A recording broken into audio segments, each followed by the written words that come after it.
राजा की 7 बेटियों की कहानी जीवन की सोच बदल देगी। जय श्री कृष्ण बंधुओं, दर्पण ज्ञान गंगा यूट्यूब चैनल में आपका एक बार फिर से स्वागत है। दोस्तों, आज की कहानी बहुत ही ज्ञानवर्धक एवं रोचक है, जो हमारी नकारात्मक सोच को बदलने की सीख प्रदान करती है। कहते हैं दुनिया का प्रत्येक इंसान अपने अपने भाग्य का खाता है, किसी और के भाग्य का कभी नहीं खाता।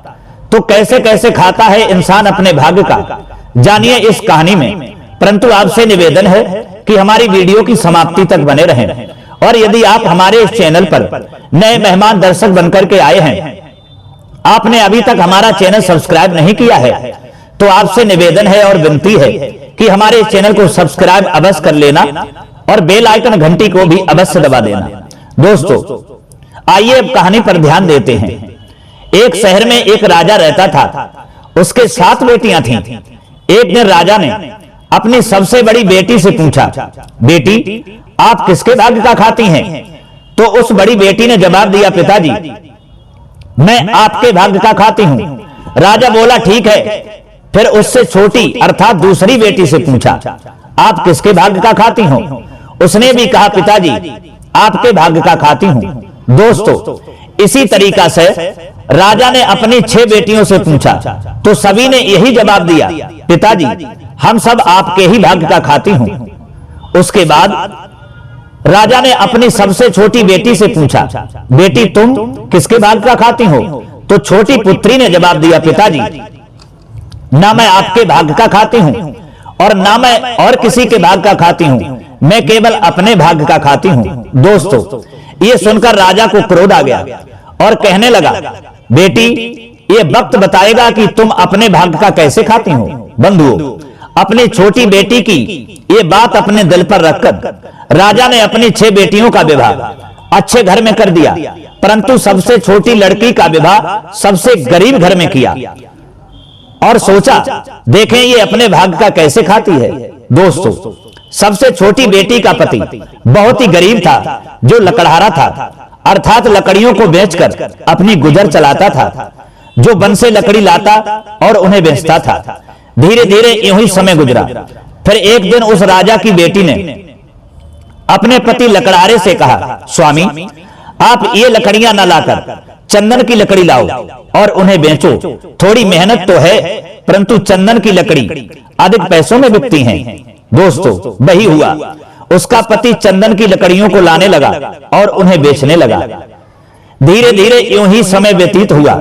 एक दिन ऐसा आया कि उसके पास बहुत सारा पैसा इकट्ठा हो गया। फिर राजा की छोटी बेटी ने एक बहुत सुंदर आलीशान महल बनवाया। यानी उसका पति लकड़हारा एक गरीब से अब अमीर बन गया था, और वह बेटी अमीर बनने के साथ साथ बहुत दान पुण्य भी करने लगी। इधर उस राजा की 6 बेटियां जो थीं, वो अमीर घर में थीं, वे सब महागरीब हो गई। 2 वक्त की रोटी मिलना भी मुश्किल हो गई। भाइयों, एक दिन राजा ने सोचा, चलो आज छोटी बेटी के घर पे चलेंगे, देखें वो अपने भाग का कैसे खाती है। बाकी हमारी 6 बेटियां तो अब बहुत दुखी हैं। जब राजा छोटी बेटी के यहाँ पहुंचा और देखा और सोचने लगा, हम तो झोपड़ी में शादी करके गए थे, यहाँ तो महल खड़े हैं। इधर ऊपर अटारी पर खड़ी बेटी ने अपने पिताजी को पहचान लिया। फिर भागती हुई आई और पिताजी को महल में ले गई। फिर कहा, पिताजी देख लिया मैं अपने भाग का ऐसे खाती हूं।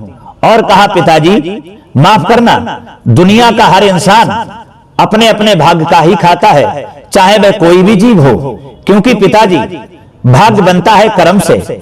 यदि हमने पूर्व जन्म में अच्छा कर्म किया होगा तो इस जन्म में हमारा अच्छा भाग्य बनकर उभरेगा, और यदि हमने बुरा कर्म किया होगा तो इस जन्म में हमारा दुर्भाग्य बनकर के आएगा, एवं मुझे अच्छा खाने को नहीं प्राप्त होगा।